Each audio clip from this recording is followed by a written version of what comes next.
Hello, people of this planet, and welcome to another amazing episode of D&D Stories. Today, I thought I'd actually talk about something interesting. We're going to veer away from my normal storytelling, my mediocre storytelling, if you will, and today I'm going to talk about a more instructional topic for Dungeons and Dragons. And this is not targeted towards anyone, no matter how biased it may be in a sense. This is going to be bad DM problems along with some solutions that I have been able to muster up in my experience playing Dungeons and Dragons, watching Dungeons and Dragons, and talking about it. So let's get straight into what we're going to talk about. Problem number one, that is a DM that does not plan anything. You know who I'm talking about. Anyways, there's always that one DM that doesn't plan anything, that comes up with everything up on the fly. And that could be one of two things. One of two results can happen. That will probably be, well, actually more like four that I have here written down at least. So I'll try to follow what I have written down as best as I can. Um, when you don't plan anything, a really bad consequence that can occur is your campaign can end up crashing and burning. And if you're unaware what that means to new DMs out there, why are you watching my videos? Like, what the hell? Go watch Critical Role or something. They're way better than me. What that means is you have a campaign, but it's apparently so bad that everyone just literally gets up, leaves, and like never comes back. Like, no kidding. That's what a crash and burn campaign is, to my knowledge. Now, I want to ask a real quick question.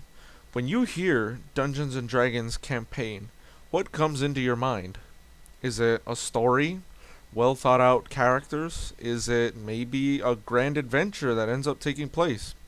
Well, in all honesty, a dungeon master has really big shoes to fill when it comes to storytelling and story arcs and characters and dialogue and making sure it's meaningful. Along with, they have a lot of expectations to meet. And if players feel like you don't meet their expectations, they could be unsatisfied. And because of that, because of unsatisfaction that arises within the players, they can potentially end up leaving the session, and of course, no player means no D&D. That's basically how it is. You can have a campaign session with one DM, one player, but you always need players. You can't play D&D by yourself. That's just the way it is. Some solutions to this. Clearly, what's the opposite of not planning? Planning something. I have some written notes here, and what I wrote down are taking suggestions. Don't be afraid to ask your players what they want to see in a campaign. Go up to a few of them, go up to all of them. Ask them, hey, Todd, what do you want to see in my campaign? Is there something specific? Maybe a certain character that you might want to see? Maybe an aspect you want me to implement? All that fun stuff. As I mentioned earlier, watching some videos. Clearly, if you're watching my mediocre videos in hopes that you can get yourself extra knowledge in D&D, you're in the wrong place. I have no idea what the hell you're doing here, but thanks for sticking around this long anyways. Watching some videos can be a great way to actually learn how to play Dungeons and Dragons. Not only will you learn the basics of D&D, but you could also learn advanced DM tricks. Things like traps, emotions, how to build a story, dialogue, characters, all that fun stuff. You can search up DM tips on YouTube, on the internet. You can ask your friend. You can ask, like, the DM that was DMing for you. It's not that hard. Just ask some questions. Also, asking questions, don't be afraid to ask for feedback. Now, let's say you do plan something, but you feel like your players are becoming unsatisfied with the campaign. This goes into taking suggestions along with picking up some feedback. What I mean by picking up feedback is, well, as the definition says, you ask the players how you feel, how they felt about the campaign, and you can build on it from there. So if they say they don't like how the specific character is, you can implement a certain character change. Of course, not suddenly, but you can have an event that occurs that ends up changing the character potentially. Potentially changing not only the character, but the way your players see that character, the way they play, and along with with how the story progresses. Asking for feedback is a very quintessential part of Dungeons and Dragons, and no, I'm not reading off a script. It's a very quintessential part of playing Dungeons and Dragons because it allows you to communicate with your players, with your peers, and potentially the players who are your friends.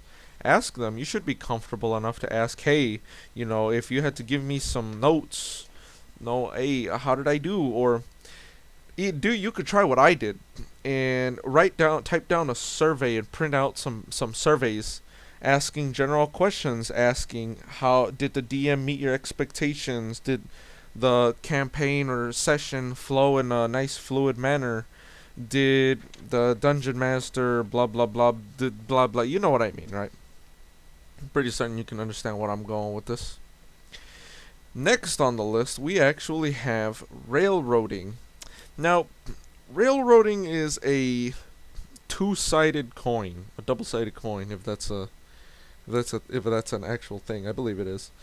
It can be both good and bad. For right now, we're going to tackle the bad, and then I'll mention the good in just a bit. Railroading can make a player feel forced to make a certain action or plan that they would otherwise not feel like doing. This could lead to, as I mentioned before, unsatisfaction on the player not having enough freedom to actually interact the way that they want to in your world. Well, not your world, their world.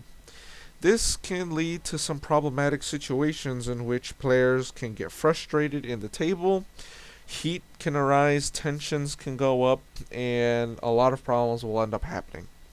Freedom is a great part of Dungeons and Dragons, and it should be given to each and every player that you are DMing for. No player should be given more freedom than the other, and they should all be able to do as they please. With that in mind, having players do what they want also means that chances are, if you have a bunch of murder hobos, kind of like my group, you're going to have a lot of problems. Now, of course, you might be wondering, if you don't railroad at all, two big problems end up coming out. One of those problems is your players might end up going rampant, burning down cities. Well, in all honesty, remember, it's a functioning society if Dungeons and Dragons, can exist. You create the society that your players are going to play in. So, for instance, say your players murder someone because you're not railroading enough and they want to do whatever they please or whatever. Well, murder's not illegal, murder's not legal. I mean, it's not allowed. You're not allowed to kill someone just for no reason. So, of course, that's when you bring in the law. You bring in a paladin, a level 12 paladin that comes out of nowhere and beats the shit out of your players because they don't know how to handle things. So, of course, that's how you can teach them that the law is actually relevant. And, of course, the second problem that comes out is your players not following the story that you've set for them. Now, there are two solutions to this. Number one, railroading itself, which I'll get into how to potentially end up doing that naturally, I might. Or talking to your players and telling them, hey, you guys, this ain't cool. Say you did plan something for everything and everyone, and they don't follow it. A good tactic to actually get your players to follow the campaign is by talking to them directly. Tell them, I've prepared this story for you. Play it. Damn. Railroading is able to push the agenda, or at least the story, for the players. You are forcefully pushing the players to actually participate in your story. But take note of that word, forcefully. Railroading can be a very tricky situation. You can A, make it feel forced, or B, make it feel natural. I've not had enough DM experience to have it feel forced and or natural, or at least for me to know. Of course, some of my players actually do watch my videos, so they'll be able to tell me whether or not they've been forced in my campaign sessions to railroad or not. However, one way that comes up to my mind, and no, I'm not entirely sure how this might end up in your group. This might be you might get completely different results. Please keep that in mind. You could tell them, say for instance, they want to cast a certain spell, but then you tell them, can't do that. Something's stopping you from doing that. And then all of a sudden, it's like, boom, they get hit in the back of the head. It's like, the fuck? Or you could tell them, that would be forced railroad, but that's like super obvious, right? This is still railroading, but it's not as obvious, where if the player is not paying as much attention, they might not be able to realize that. So you can say, oh, I want to cast a spell. Sorry, but there's a magic jammer in the room, assuming that's in D&D. Remember, we play in a homebrew session, so I don't know. There's a certain magic jammer in the room, and then all of a sudden, boom, you get hit in the back of the head, you're knocked out. That's still railroading. It's the same exact result. However, you gave the player a reason as to why they could not do what they were aiming to do. Another way that you could railroad a certain agenda would be, oh, they just killed like a mini boss. Hey, let's loot him. His body disappears. So like, okay. Now, normally, a ring of teleportation would be a viable option, right? Because of course he's a mini boss. Of course he'd probably end up having something like that. It makes sense. However, the fact is that you need to end up addressing that later in the campaign through a certain character, saying, darn, he got away from us again. Oh, he must have had a ring of teleportation. It's all like, did his body just disappear out of nowhere? It's all like, yes. Then that means he was still alive. You didn't do your job. So that's a way.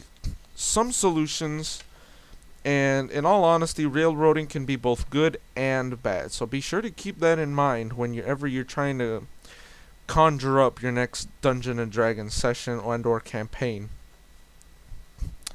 Now, here's a very important one. Don't get mad at your players. Oh my lord, I know I was not going to address this towards anyone, but I gotta say something. Our DM got really mad at one of my players. And it was so funny, and I'm going to talk about this in the next D&D actual episode. This player has been trying to read a bunch of books for farming and poisons and whatnot. And he was bothering the DM during the session. Keep that in mind. During the session, basically making fun of him, oh, I'm gonna read the book that has nothing in it. You know what? Your books disappear. What? Oh my god! And and this is where tensions begin to rise. I'm like, oh my god, you could feel the tension. Later, we discovered that he said it as a joke, but I will tell you this now: it did not come off as a joke. It was pretty funny though. Still didn't come off as a joke though. Getting mad at your players can, of course, like I mentioned earlier, things could become heated at the table, and one that you might not think about, cheating can end up becoming more apparent. It is no secret that the dungeon master cheats and crunches the numbers to better suit his own roles for certain things. This was apparent with a certain fight that I haven't gotten into. If you follow my Dungeons and Dragons storytelling and whatnot, we had to fight a certain demon, and with that, Dennis was the one getting attacked, and he felt that the dungeon master was just completely ruining his chances of living on because he was getting attacked. And we didn't know if he was crunching the numbers or changing the rolls or anything like that. We all we know is that he kept he I don't even think he rolled below a 20. Like no kidding. I don't believe he rolled anything below a 20. So cheating can end up becoming more apparent. Here are some simple solutions to that. Don't get mad. It's that simple. Brush off what they say, and if you feel that they're beginning to pinch on some certain nerves, then it's best if you talk to them between, after, or even during the session. Call a break and tell them, hey, come here. Listen, I need you to cut the shit. Sometimes you actually do have to end up being assertive to get what you need. Also, talking to them, you can either be assertive or you could just tell them, hey man, shut the hell up, and still be assertive. But of course, that's just me. Your experience may vary. Also, don't pick fights. I'm telling you this now. Don't do that. And the last problem I'm going to talk about is going to be uninteresting story and no interesting characters. This goes into a DM that mostly plans nothing. This is something really kind of controversial in a sense. Sometimes you can plan nothing. Excuse me. You can plan nothing and come up with one of the greatest campaigns ever devised without spending a single joule of energy, or I think that involves work, but whatever.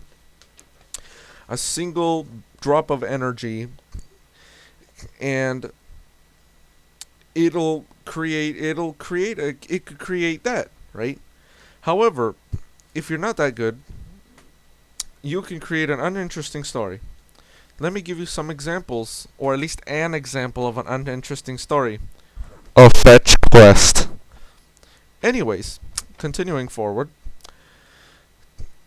I have some fundamental. Well, here, look. Before I start off with the solutions, or at least end off with those solutions, when you hear a Dungeons and Dragons campaign, like I mentioned earlier, what comes into your mind?